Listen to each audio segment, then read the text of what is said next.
कराची के इलाके गुलशन बोनेर में पीपल्स पार्टी के उम्मीदवार आका रफ़ीउल्लाह की कॉर्नर मीटिंग पर फायरिंग, 2 अफराद जख्मी। पुलिस ने बताया पीपल्स पार्टी के उम्मीदवार आका रफ़ीउल्लाह के कॉर्नर मीटिंग से जाने के बाद नामालूम अफराद ने फायरिंग कर दी।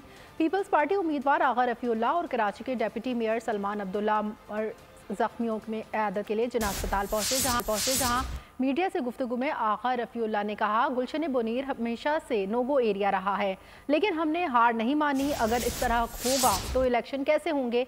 सलमान मुराद बोले, पीपल्स पार्टी सियासी जमात है और हमेशा डटकर खड़ी होती है। जिस प्रोग्राम में मैं गया तो थोड़ा सा तिलावत शुरू की तो फायरिंग हो गई। जब मैंने पीछे मुड़ के देखा टेंट से तो एक जख्मी को उठा के लेके आ रहे थे। बच्चा शिराज और उसका वालिद मीर रसूल ये जख्मी थे। ये बाप बेटे को भी लगी है और ये जो 2 लड़के और जख्मी है, 4 लोगों को टोटल लगा है। बाकी इंक्वायरी होगी तो पता चलेगा कि कौन लोग है और क्या है। इस टाइम इस तरह का पैनिक फैलाना ये पूरे शहर के साथ, सूबे के साथ और मुल्क के साथ ज्यादती है। हम इंशाअल्लाह ताला हर चीज से मुतमईन और बेहतरीन इलेक्शन होगा। सब्सक्राइब करें और बेल दबाएं ताकि कोई खबर रह न जाए।